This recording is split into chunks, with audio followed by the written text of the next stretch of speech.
Hello friends, welcome to education की 98। So friends, आज हम कवर करने वाले हैं भारतीय राज्य व्यवस्था का 23वां अध्याय सर्वोच्च न्यायालय के 20 इम्पोर्टेंट प्रश्न, और ये पार्ट 3 है।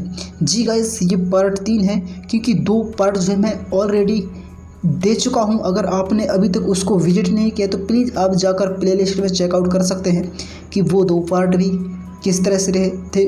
उसमें भी मैंने मोस्ट इम्पोर्टेंट प्रश्न कवर किए हैं दोनों पार्ट में, और ये तीसरा पार्ट में भी जितने भी मोस्ट इम्पोर्टेंट प्रश्न हैं सर्वोच्च न्यायालय के, वो सभी को मैंने मेंशन करने का कोशिश किया है। अगर फ्रेंड्स मैंने जितने मोस्ट इम्पोर्टेंट क्वेश्चन कवर किया है उनमें से किसी भी का अगर आपको जवाब पता हो तो नीचे कमेंट कर ज़रूर बताएं। तो चलिए आज का क्लास हम शुरू करते हैं।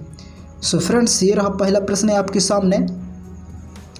राष्ट्रीय मानव अधिकार आयोग के अधिनियम 1993 के अनुसार निम्नलिखित में से कौन इस आयोग का अध्यक्ष बन सकता है? तो कौन बन सकता है इस आयोग का अध्यक्ष?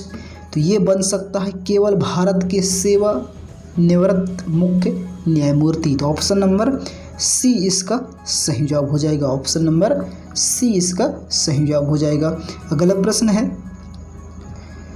भारत के सर्वोच्च न्यायालय ने संविधान के आधारभूत ढांचे के सिद्धांत को स्पष्ट किया। भारत के सर्वोच्च न्यायालय ने संविधान के आधारभूत ढांचे के सिद्धांत को स्पष्ट किया। तो किसने स्पष्ट किया है? तो ये स्पष्ट किया है शंकरी प्रसाद वाद 1951 में। तो ऑप्शन नंबर सी इसका सही जवाब हो जाएगा। ऑप्शन नंबर सी इसका सही जवाब हो जाएगा। अगला प्रश्न है, किस वाद में सर्वोच्च न्यायालय ने कहा था कि संसद को मूल अधिकार में संशोधन करने की शक्ति प्राप्त है, पर वह संविधान के मूल ढांचे में संशोधन नहीं कर सकती है? तो किस वाद में सर्वोच्च न्यायालय ने कहा था कि संसद को मूल अधिकार में संशोधन करने की शक्ति प्रदान है, पर वह संविधान के मूल ढांचे में संशोधन नहीं कर सकती? तो ये किसने कहा था? तो ये कहा था किसने? केशवानंद भारतीवाद है। तो ऑप्शन नंबर ए इसका सही जवाब हो जाएगा। ऑप्शन नंबर ए इसका सही जवाब हो जाएगा। अगला प्रश्न है, सर्वोच्च न्यायालय के प्रथम मुख्य न्यायाधीश कौन थे? सर्वोच्च न्यायालय के प्रथम मुख्य न्यायाधीश कौन थे? तो कौन थे सर्वोच्च न्यायालय के प्रथम मुख्य न्यायाधीश?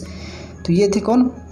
हीरालाल जे कानिया। ऑप्शन नंबर ए इसका सही जवाब हो जाएगा। ऑप्शन नंबर ए इसका सही जवाब हो जाएगा। अगला प्रश्न है, सर्वोच्च न्यायालय के मुख्य न्यायाधीश के पद पर सर्वाधिक लंबी अवधि तक कौन पदस्थ रहा? तो कौन रहा लंबी अवधि तक सर्वोच्च न्यायालय के मुख्य न्यायाधीश के पद पर? तो ये रहा कौन? वाई.वी. चंद्रचूड़। ऑप्शन नंबर डी इसका सही जवाब हो जाएगा। ऑप्शन नंबर डी इसका सही जवाब हो जाएगा। अगला प्रश्न है, सर्वोच्च न्यायालय के मुख्य न्यायाधीश के पद पर सबसे कम समय तक कौन आसीन रहा? तो कौन रहा सबसे कम समय तक आसीन सर्वोच्च न्यायालय के मुख्य न्यायाधीश के पद पर? तो ये रहा कौन? कमल नारायण सिंह। तो ऑप्शन नंबर सी इसका सही जवाब हो जाएगा। ऑप्शन नंबर सी इसका सही जवाब हो जाएगा। अगला प्रश्न है, सर्वोच्च न्यायालय के किस मुख्य न्यायाधीश ने 20 जुलाई 1969 से 24 अगस्त 1969 तक कार्यकारी राष्ट्रपति के रूप में कार्य किया?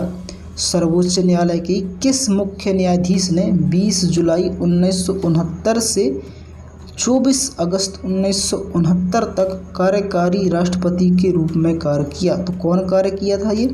तो ये कार्य किया था H.M. Hidayatullah. Option number B इसका सही जवाब हो जाएगा। ऑप्शन नंबर बी इसका सही जवाब हो जाएगा। अगला प्रश्न है, वर्ष 1973 में सर्वोच्च न्यायालय के किस मुख्य न्यायाधीश की नियुक्ति के समय प्रथागत वरिष्ठता के सिद्धांत को पहली बार त्यागा गया? तो वर्ष 1973 में सर्वोच्च न्यायालय के किस मुख्य न्यायाधीश की नियुक्ति के समय जो है प्रथागत वरिष्ठता के सिद्धांत को पहली बार त्यागा गया था? तो किसके नियुक्ति के समय ये त्यागा गया था? तो ये त्यागा गया था A.N. रे के समय।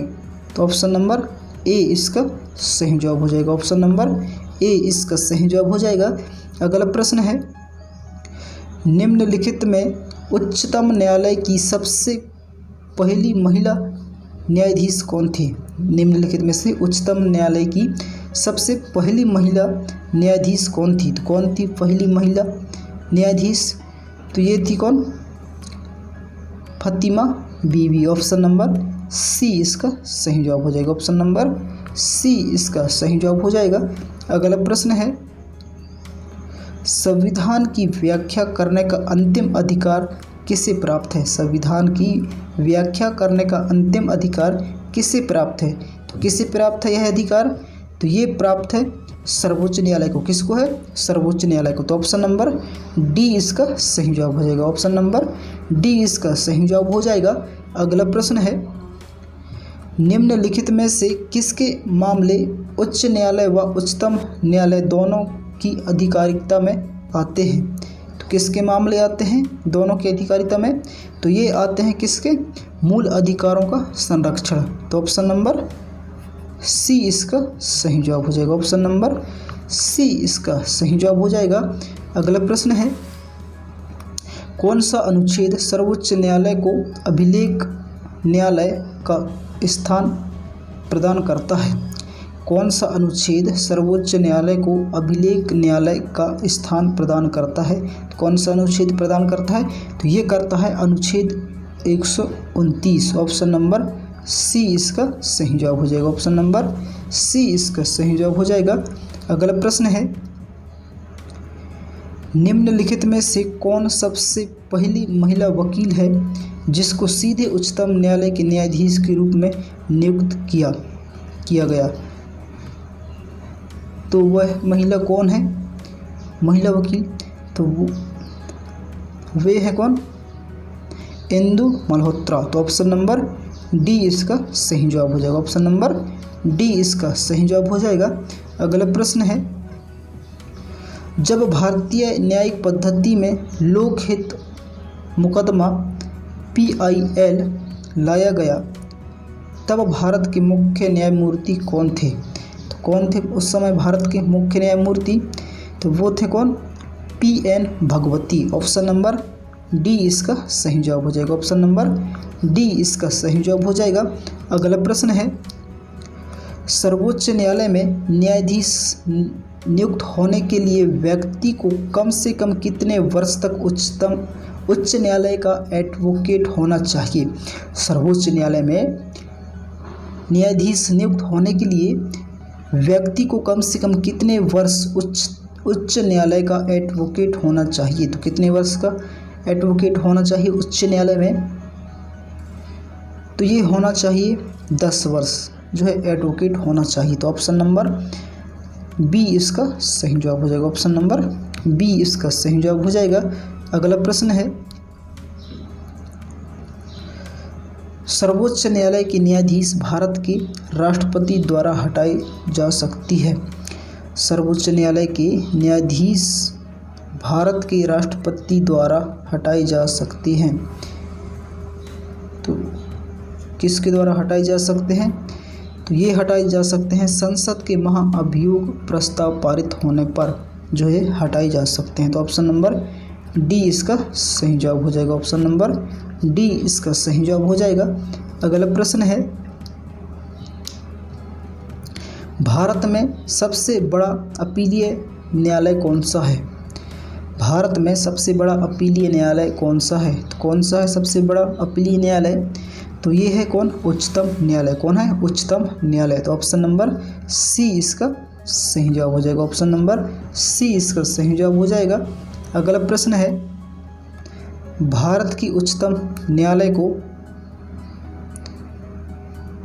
काय का क्षेत्राधिकार है? भारत की उच्चतम न्यायालय को क्षेत्राधिकार प्राप्त है।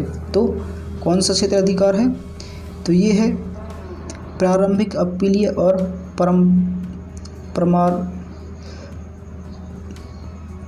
परामर्शी क्षेत्राधिकार। तो ऑप्शन नंबर डी इसका सही जवाब हो जाएगा। ऑप्शन नंबर डी इसका सही जवाब हो जाएगा। अगला प्रश्न है,